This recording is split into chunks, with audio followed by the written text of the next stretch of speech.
안녕하세요, 시청자 여러분. 김정호의 경제TV 오늘 첫 방송 시작하려고 합니다. 처음이니까 좀 어설픈 것들이 많을 텐데요. 여러분들이 좀 널리 양해해 주시기 바랍니다. 하다 보면 실력도 늘고 그러겠지요. 예, 지금 앞에 조명도 켜놓고 그랬는데 좀 색깔이 좀 그렇습니다. 자, 경제TV를 시작하는 이유. 경제가 어렵잖아요. 그러니까 경제학을 하는 사람으로서 뭔가 좀 뭐라도 좀 해야 되는 거 아닌가 해서 나름대로 방법을 생각해 본 겁니다. 그래서 유튜브 채널을 열었고요. 최소한 일주일에 두세 번 이상은 여러분들을 찾아뵐 예정입니다. 자, 경제가 어려워요. 경제가 어렵게 된 굉장히 중요한 이유 중에 경제 정책이 잘못돼서인 것도 있죠. 경제 정책은 왜 잘못됐을까? 정치인들이 또는 공무원들이 또는 뭐 학자들이 잘못해서 물론 그렇죠. 그들이 최종적인 책임은 짓는 것이지만 그들은 결국은 국민의 뜻에 따르는 거 아니겠어요? 국민의 뜻에 따른다. 그 국민들이 원하는 바대로 해준 거예요. 그러니까 지금 경제 정책이 잘못 가고 있는 것의 상당 부분은 국민들이 잘못된 생각을 갖고 있기 때문이지요. 국민들이 경제 현상을 바라볼 때 이성적으로 분석적으로 바라보는 것이 아니고 감정과 정서에 따라서 그냥 바라보고 즉흥적으로 판단을 내리고 이렇게 하기 때문에 예, 오늘과 같은 그런 결과들이 많이 왔다고 저는 생각합니다. 그래서 저는 이 김정호의 경제 TV를 통해서 그러니까 경제 현상을 바라볼 때 정서, 감정 이런 것이 아니고 보다 분석적이고 이성적이고 합리적인 그런 접근법을 사용해야 된다. 그런 말씀을 드리고자 하는 거예요. 오늘 말씀드리는 내용도 바로 그런 것과 관련되어 있습니다. 자, 이 그림을 한번 여러분들 좀 봐주시겠습니까? 네. 보이시죠? 예, 제가 이거를 지금 편집을 해서 여러분들께 보여드리고 있는데, 예, 제대로 됐는지 잘 됐으면 좋겠습니다. 자, 이것은 뭐냐면, 보도자료지요. 이 얼굴은 누군지 아시겠죠? 네, 정동영 의원입니다. 우리나라의 대통령 후보까지 했고, 2007년에, 네, 26%인가 아무튼 이 득표가 그 정도 많은 국민들의 지지를 받았던 사람이죠. 자, 이분 10월 10일 날 보도자료를 냈어요. 보도자료의 내용인 즉슨 이겁니다. 법인 상위 1%, 또 일반 개인 상위 1%가 토지를 많이 갖고 있다. 주택을 많이 갖고 있다. 그리고 지난 10년간 그게 엄청나게 많이 늘었다. 이런 이야기입니다. 자, 그래서 이 통계를 한번 보시겠어요? 먼저 주택부터 먼저 보시죠. 이 보도자료에 나와 있는 겁니다. 자, 2007년, 2017년 두 해가 있잖아요. 여기 보면 상위 1%가 총 보유 주택 수가 어떻게 됐냐면 2007년에는 37만 호였는데 이게 2017년, 그러니까 10년 만에 94만 호가 됐어요. 그러니까 엄청나게 많이 늘었지요. 네, 엄청나게 많이 늘었습니다. 그리고 1인당 2007년에는 3.2채를 갖고 있다가 2017년에는 6.7배, 6.7채를 갖고 있다는 거예요. 그러니까 한 사람당 갖고 있는 것도 두 배가 훨씬 넘고 이렇게 됐다는 거지요. 그래서 말하자면 요 밑에 나와 있는 이 내용을 보시면 지난 10년 동안에 상위 1%가 모든 것을 다 가져갔기 때문에 그래서 주택 공급을 아무리 늘리더라도 결국은 집 없는 사람들이 갖고 간 게 아니고 상위 1%가 다 가져갔다. 그러니까 주택 공급을 늘릴 필요가 없다라는 이야기입니다. 이 보도자료에서 말하고 있는 건 아니지만 그러니까 때려잡자 이런 이야기를 하고 있는 것이죠. 말하자면. 투기꾼들을 잡지 않으면 이 문제는 해결되지 않는다라고 하는 그런 취지의 보도자료입니다. 여러분 어떻게 생각하세요? 상위 1%가 37만 호를 갖고 있다, 94만 호를 가지고 있다. 그러니까 정말 많이 가진 거죠. 뭔가 굉장히 나쁜 짓을 한 것 같지 않아요? 네. 이 보도자료만 보면 다들 그렇게 생각할 수밖에 없습니다. 자, 그런데 보다 더 큰 그림을 한번 볼까요? 자, 이 그림을 한번 보시기 바랍니다. 여기에는 전체 주택 보유 상황이라고 하는 것을 제가 지금 보여드리고 있는 거예요. 이건 제가 만든 통계입니다. 다른 통계들을 다 합쳐가지고 이렇게 한 거죠. 자, 여기서 보시면 2007년에서 2017년까지 총 주택수는 1750만 호에서 2320만 호로 늘었어요. 570만 호가 늘었죠. 이렇게 주택이 늘어나면 어떻게 되겠어요? 집을 보유한 사람들의 숫자는 어떻게 될까요? 그거 당연히 늘지 않겠어요? 예. 그래서 2007년에 1150만 명에서 2017년에는 1416만 명으로 늘었어요. 즉, 이 10년 동안에 주택을 보유한 사람, 집이 없다가 주택을 보유하게 된 사람들이요, 266만 명입니다. 주택을 열심히 공급을 하니까 266만 명이라고 하는 사람이 추가로 집을 갖게 된 거예요. 근데 정동영 보도자료에는 이런 얘기는 한마디도 없습니다. 싹 빠져 있는 거죠, 이런. 상위 1%에 집중을 해서 한번 볼까요? 상위 1%에 집중을 하면요, 2007년에 보유주택 비율로 하면 2.1%예요. 그러니까 2007년 총주택수가 1750만 호에서 상위 1%가 37만 호를 갖고 있으니까 그게 2.1%라는 거죠. 자, 2017년은 어떻게 됐느냐? 4.1%가 됐어요. 제법 많이 늘었어요. 네. 2.1%가 4.1%가 됐으니 뭐 그렇게 심각한 이야기는 아니지만 뭐 제법 많이 늘었다. 그런데 흥미로운 사실은요, 금액으로 따져보자는 거예요. 상위 1%가 소유하고 있는 바로 그 집의 가격을 다 합쳐보자. 그러면 어떻게 되느냐? 2007년에 7.9%였습니다. 즉 전체 주택 시가총액이 1573조 원인데 가격 총액 상위 1%가 갖고 있는 거는 123.8조 원이에요. 그래서 그게 7.9%입니다. 자, 그런데 2017년에는 어떻게 된 줄 아세요? 그게 바로 7.4%로 떨어져 버렸어요. 자, 무슨 말이냐면, 그러니까 집의 숫자를 늘렸는데, 하지만 가격은 떨어졌다. 이 얘기는 무슨 얘기입니까? 싼 집을 소유한다는 얘기 아니에요? 싼 집을 소유한다라는 얘기입니다. 그렇다는 얘기는 이 사람들이 임대주택을 하고 있다는 이야기인데, 임대주택 중에서도 싼 임대주택을 하고 있다는 얘기예요. 그게 어떤 것일까요? 주로 지방에 안 팔리는 주택들이 많잖아요. 그 지방의 주택들이고, 그 다음에 지난 10년 동안 우리나라의 가구 구성 변화의 가장 큰 특징 중에 하나가 1인 가구가 증가했다는 것이거든요. 1인 가구가 늘잖아요. 그런데 그 1인 가구들은 집을 소유하지 않잖아요, 잘. 새 집을 사는 경우들이 많이 있죠. 그 1인 가구를 위한 새 집을 많이 소유하게 됐다라는 걸로 저는 추정을 해볼 수가 있어요. 이 숫자의 의미가 뜻하는 바가 바로 그런 것이라는 거죠. 그러니까 이 상위 1%라고 하는 사람들이 지난 10년 동안 했던 일은 뭐냐면 지방이라든가 또는 1인 가구라든가 아무튼 싼 임대주택을 많이 소유하게 됐다라고 하는 것이고, 이들이 그것을 소유함으로 인해서 그런 주택들이 당연히 공급이 됐겠죠. 지어졌겠죠. 그러므로 인해 가지고 570만 호라고 하는 것의 상당 부분이 지어지지 않았겠어요? 네. 팔리지 않는 걸 누가 짓겠어요? 팔리니까 짓는 거 아니겠어요?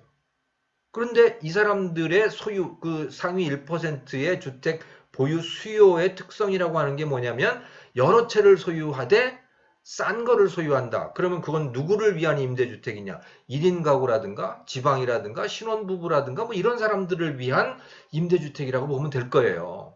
이들이 있음으로 인해 가지고 싼 집을 필요로 하는 그 임차인들이 집을 구할 수가 있게 되는 거죠.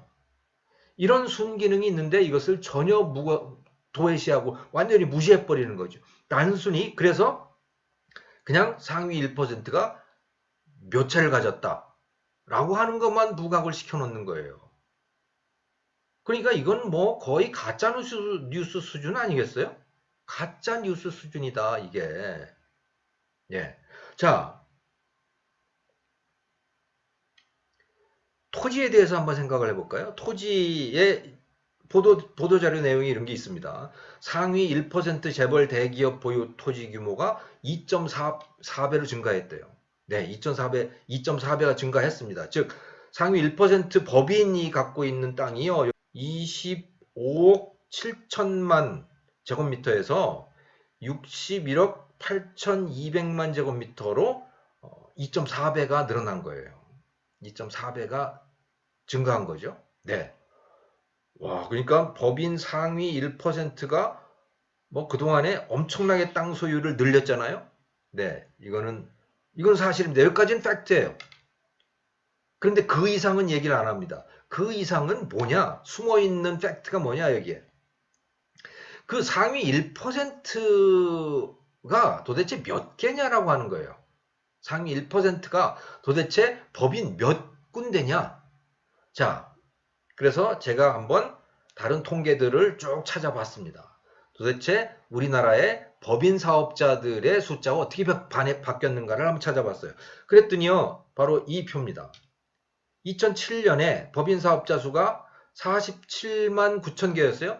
2017년에는 88만 4천 개가 됐어요. 그러니까 법인 사업자가 굉장히 많이 늘어난 겁니다. 여기 보시면 B분의 A라고 되어 있는 데가 1.85가 됐잖아요. 85%가 늘어났어요. 법인이 많이 늘어나는 겁니다. 왜 법인이 늘어나느냐? 점점 더 개인 사업자를 하다가 이제 주식회사로 전환을 하고 뭐 이렇게 하는 거 아니겠어요? 협동조합 같은 것도 많이 생기고 뭐 이렇게 되면서 법인 사업자들이 많이 늘어나는 거예요. 자, 그러면 상위 1%라고 하는 그 숫자도 법인의 숫자가 많지 않겠어요? 그러니까 2007년에 상위 1% 법인은 4,790개입니다. 4,790개의 법인이 25억 7천만 평을 갖고 있는 거예요. 그런데 2017년에는 어떻게 되느냐? 8,840개예요. 그 8,840개의 법인이 61억 8,200만 제곱미터를 갖고 있는 거예요. 그래서 법인 하나당 보유 면적을 보면요. 2007년에는 0.54, 그러니까 54만 제곱미터였다가 상위 1%의 법인 하나당 보유 면적이 그게 70만 제곱미터가 됐어요. 그래서 1.3배가 됐고 30%가 늘어난 거예요. 원래 정동영 의원의 보도자료에 나와 있는 그 내용은 어떻습니까? 상위 1%가 갖고 있는 게 2.4배가 됐다. 140%가 늘어났다라고 나와 있잖아요. 그런데 실질적으로 의미 있는 숫자는 뭐냐면 1.3배가 됐다. 즉 30%가 늘어났다는 거예요. 그러면 상위 1%가 왜 이렇게 많이 늘어난 거냐? 2.4배가 된 이유는 뭐냐? 그럼 법인의 숫자가 늘어났기 때문에 그런 거예요. 그들이 땅을 많이 갖고 있다라고 얘기하는, 그러면 그런 말을 하면 안 되는 거죠. 숫자가 많아졌는데, 당연히. 그러니까 이것도 거의 속임수에 가까운 그런 숫자인 거예요. 그래 놓고 결론은 뭐냐면 법인들이 토지 투기를 한다는 거죠. 땅 투기를 한다는 거예요. 그러니까 뭐 이걸 잡아야 된다라고 하는 게 뭐 당연히 따라 나오지 않겠어요? 네. 이런 겁니다. 그리고 법인 토지에 대해서는 또 하나 우리가 생각해 봐야 될 것들이 있습니다. 그게 뭐냐면 법인은요, 땅을 많이 갖고 있는 법인들이 많이 있어요. 임업을 하는 법인들 또는 공장 규모가 엄청나게 큰 거예요. 예를 들어서 한번 생각을 해볼까요? 이 그림을 이 파워포인트 파일을 한번 보시기 바랍니다. 여기 보시면 오른쪽에 조그맣게 돼 있잖아요. SK그룹이 땅을 굉장히 많이 갖고 있는데요. 지금은 1200만 평을 최소한 갖고 있어요. 그게 뭐냐면 충청북도 산골짜기에 인등산이라고 하는 큰 산이 있습니다. 그 산에다가 조림을 했어요. SK에 돌아가신 최종현 회장이 나무 기르는데 굉장히 관심이 많았어요. 그래가지고 헐벗은 산에다가 나무를 심어야겠다. 그래서 3천만 평이라고 하는 어마어마한 그 민둥산에다가 그 산의 이름이 인등산입니다. 그 3천만 평에다가 나무를 심었어요. 그러니까 울창한 숲이 된 거죠. 그런데 이게 1996년, 7년, 8년 그 무렵에 토지공개념 제도 나오고 땅값이 엄청나게 뛰고 그러니까 이게 비현무용 토지로 막 두들겨 맞고 그랬어요. 그래가지고 SK에서 할 수 없이 이 땅의 일부, 그중에 1800만 평을 충북대학교인지 충남대학교인지다 기부를 해버렸어요. 예. 그리고 지금 남아있는 땅이 1200만 평이 남아있어요. 어마어마하게 넓은 땅이죠. 산이니까요. 거기 조림 사업을 하고 있는 겁니다. 이게 나쁜 짓 한 거예요? 그러니까 상위 1%라고 하는 그 토지 소유 법인들은 이런 것들이 상당히 많아요. 예. 그리고 예를 들어 SK는 또 있어요. 울산에 석유화학단지가 있거든요. SK 울산 석유화학단지의 면적이 얼마냐면 250만 평이에요. 제곱미터로 하면 이거 830만 제곱미터 막 이래요. 어마어마한 땅이죠. 근데 이거 뭐 잘못한 거예요? 아니 공장이 큰 거예요. 그리고 거기서 왕성한 생산 활동을 하고 있는 거죠. 삼성전자 어떻습니까? 삼성전자 수원의 수원 공장, 수원, 요즘에 캠퍼스라고 부르더라고요. 수원 캠퍼스 면적이 43만 평이거든요. 그거 하면 얼마예요? 곱하기 3.3 하면 뭐 거의 한 150만 제곱미터 되는 거죠. 거기만 있습니까? 저 어디 구미에도 있지, 뭐 곳곳에 삼성전자 공장들이 엄청난 것들이 있잖아요. 아산, 탕정 뭐 이런데 이것들 다 합치면요, 그것도 뭐 거의 한 1000만 제곱미터 뭐 이렇게 될걸요? 그게 뭐 잘못한 거예요? 그게 무슨 토지 투기를 한 겁니까? 이런 거라니까요. 예를 들어서 또 한솔그룹 같으면 한솔그룹도 조림을 해요. 나무를 기른다고요. 거기다가 예를 들어 또 한솔 오크밸리 같은 데 있잖아요. 그런 데 가면 그 콘도도 있고 거기에 뭐 골프장도 있고 스키장도 있고 뭐 그러잖아요. 그 땅 얼마겠어요? 그것도 그게 거의 뭐 한 300만 평 될걸요? 거기도 뭐 어림짐작으로. 예. 양평에 있는 한화 리조트 그게 290만 평이래요. 그러니까 제곱미터로 하면 그것도 뭐 거의 한 900만 제곱미터 이렇게 되죠. 다 이런 것들입니다, 이게 지금. 자, 그러니까 상위 1%가 뭐 땅을 얼마를 가지고 있다라고 하는 것을 그렇게 함부로 말할 일이 아니라니까요. 사실은 그걸 왜 따지는지 따지는 이유도 사실은 없지만 그들을 욕하는 거 이외에 따질 이유가 없는 거예요. 그들이 무슨 뭐 그걸 그 땅을 훔쳤습니까? 다 돈 내고 산 거지요. 제값 내고 산 건데, 예. 그것을 굳이 따지겠다면 어떤 땅을 어떤 용도로 갖고 있는지를 들여다봐야 된다라는 거예요. 현대자동차도 땅이 엄청나게 많거든요. 왜 땅이 많으냐? 울산 현대자동차 공장이 엄청나게 크고요. 또 아산에 있는 뭡니까? 거기에 있는 연구소, 현대자동차 연구소도 엄청나게 커요. 거기 주행 시험장도 있잖아요. 주행 시험장은 또 얼마나 커야겠습니까? 그런 것들이라고요, 이게. 현대 중공업의 그 조선소 땅들도 엄청나게 넓죠. 딱 그런 것들인데 이걸 상위 1%가 땅 투기를 하느니 마느니 뭐 이런 식으로 얘기를 하면 이건 곤란해요. 이거는 그런 걸 따지지 않고 덮어놓고 숫자만 가지고 얘기를 하는 거는 거의 이거는 가짜뉴스 수준입니다. 그런데 이런 식의 주장 또 매도를 일국의 대통령 후보를 했다는 사람이 대통령 선거에 출마한 사람이 이런 식의 숫자를 가지고 가짜뉴스 같은 이런 보도자료를 내고 있다는 것은 정말 통탄에 맞지 않는 거죠. 저는 이걸 분석한 데가 어딨냐면 정동영 의원실도 아니고 이건 또 경실련이 또 분석을 했더라고요. 경실련한테 분석을 맡겨가지고 정동영 의원이 발표를 했어요.